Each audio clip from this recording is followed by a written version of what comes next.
Hello, friends, and welcome to another edition of Get Woke with Danielle Moody. So, here's where we find ourselves. We are but still a few days away from election night. And what we know is somehow Donald Trump won in a red wave that has brought him back into the White House, brought Republicans back in charge of the Senate, and will most likely, at the time of this recording, still to be announced, but back in charge of the House. And we're all asking ourselves, how did this happen? Now, for one, I'm going to say something here. I'm not a conspiracy theorist. I'm not someone that goes down rabbit holes or looks for conspiracy to serve my end.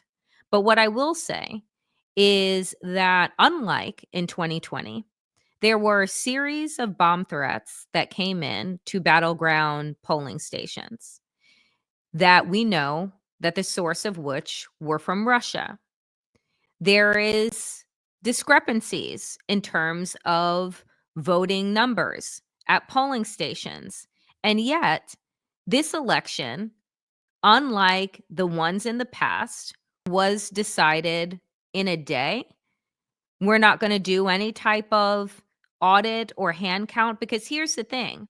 Donald Trump was blowing smoke in 2020, seeding discontent and misinformation ahead of the 2020 election. But the reality is that we know that Republicans, along with Putin and Elon Musk, have spent the last 4 years doing God knows what as a way to thwart and interfere with our elections. I think that in order to hold election integrity, that in these areas where something just doesn't seem right in terms of where are the 20 million votes that are missing, right? Um, that there should be some type of audit to at least assuage people's fears and concerns. Now, I know that Democrats are of the mindset of we concede and we move on, but I'm not quite sure why. And also, I'm not quite sure where Donald Trump is. A man that has been sending tweets and bullshit truth socials in all caps for months, for days, hours up until election was announced, all of a sudden is AWOL and nowhere to be found. All of the major MAGA figures are not the ones making the rounds on TV right now. Now, folks are saying to me, well, that's because they're preparing for their takeover. Donald Trump is not one to stay quiet at all. The man has shown absolutely no restraint, no inner voice. So, my question is, where's Donald? And what is going on?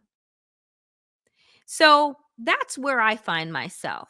I'm wondering what the fuck is going on because the math is not mathing for me in terms of how, with record turnout, record early voting, does Kamala Harris receive less votes than Joe Biden does? How do we see sweeps, Democratic sweeps, in places like Pennsylvania and the decision now in Arizona, and yet Donald Trump wins in those states? I'm just saying, I'm not saying, right, that um we need to launch repeated investigations or redo the whole election. But I'm saying in these battleground states where bomb threats were called in, right, where Elon Musk was running the $1 million schemes, maybe do an audit, maybe do a hand count. We have a couple of months until everything in our lives changes forever. Maybe we want to double and triple check and make sure, right? That the American people actually did vote in mass for authoritarianism and fascism. That's all I'm saying. Um, my other thought, dear friends, is this: we need to prepare ourselves for autocracy. And since Donald Trump's first election in 2016, I have repeatedly, since the article came out, How to Survive an Autocracy by Masha Gessen, I have repeatedly used it as a guidepost because I do not think, particularly for those people that voted for Donald Trump, that they understand what is coming for them. They think that Donald Trump is only going to harm and hurt their enemies, and that's what they're salivating over. That's what they're excited by, which is beyond sociopathic. But that's not how autocracy works. And I want to run you through the list of what Masha Gessen, author and columnist at The New Yorker, wrote back in 2017 as a way to have people understand and prepare for what was going on. She is also the author of the book, How to Survive Autocracy. And here is this piece. Again, important. Rule number 1: believe the autocrat. She writes, this belief, it seemed to me, stemmed from an inability to absorb the fact of a Trump presidency, and not from any historical precedents of similar transformations.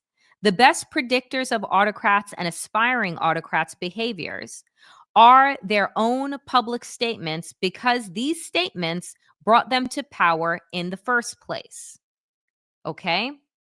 Now, people love to believe that Donald Trump exaggerates. Oh, he's not going to do all of the things that he says that he's going to do. Friends, a reminder, there are no guardrails this time around. There is nobody to stop him and say that's illegal. And also, the Supreme Court has given him immunity. So, rule number 1, believe the autocrat.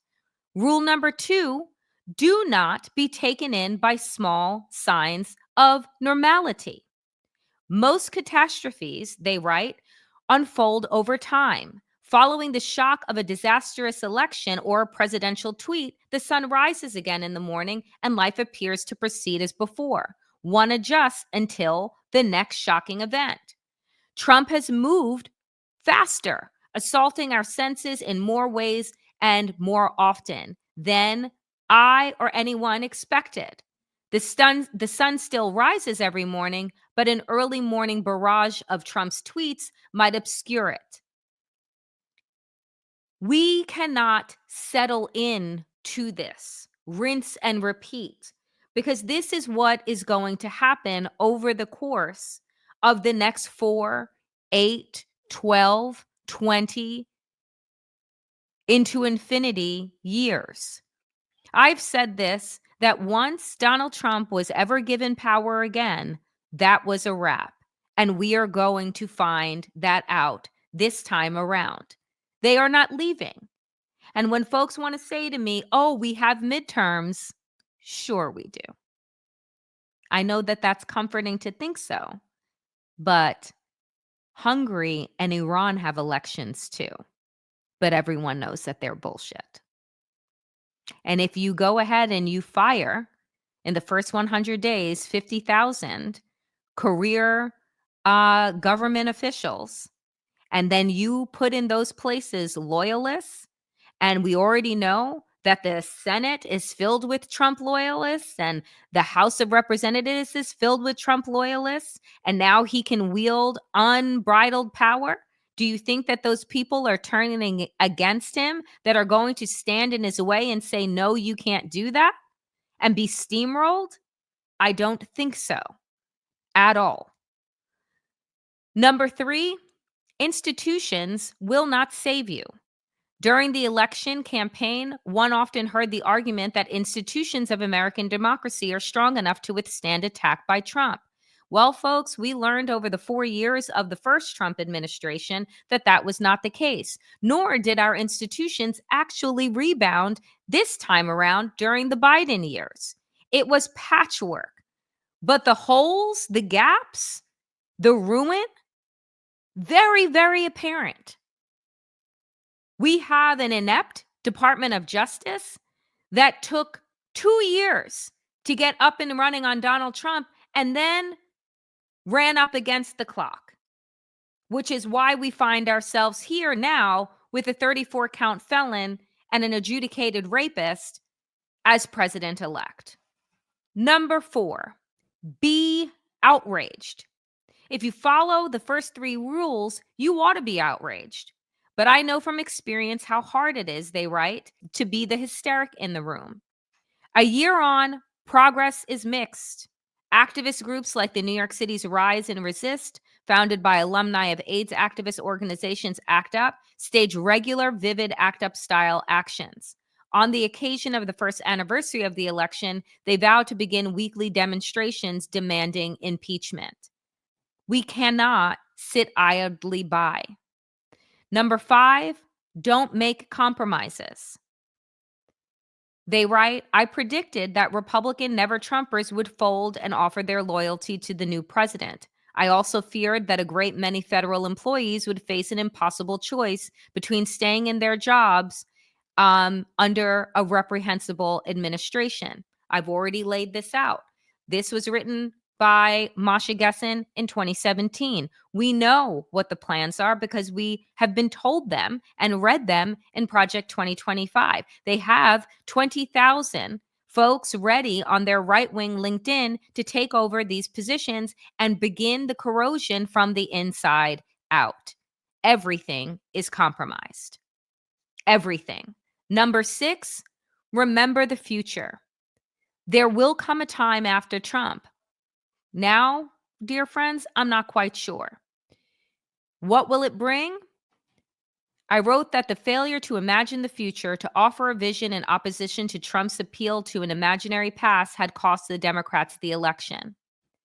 We will enter the post-Trump future with decimated federal agencies and frayed judiciary stacked with Trump appointees. Much of the opposition, however, has been concerned less with preserving or revitalizing institutions than devising novel means of removing Trump from office. And what we know is that he's back. He's back, and he's more vengeful than ever. So I will say and close this week's Get Woke with this. You need to fortify. Fortify your families, your heart, your bodies, and your minds. What is going to happen? We don't know, but we do know it's going to be bad. We do know that America is about to enter the dark ages, and we don't know how long that will last. Jim Crow, the first time around, lasted for 100 years. I don't think that we see democracy again in our lifetimes. But what we do in the coming weeks and days and months and years ahead will set the tone for what the next generation will do. Friends, the road ahead is dark, but I know that we have survival means in our DNA. But we are going to have to figure out a way forward together, those of us who believe in democracy and will continue to fight for it for as long as it is safe and as long as it is legal. That is it for me on this edition of Get Woke with Danielle Moody. If you are liking these episodes, please, dear friends, like and subscribe and share. And do remember that I am live every Monday through Thursday with the Danielle Moody Show at 5 p.m. Eastern, and I would love it if you would join me there. As always, dear friends, get woke, stay sane, and in these extraordinarily dangerous times, stay safe.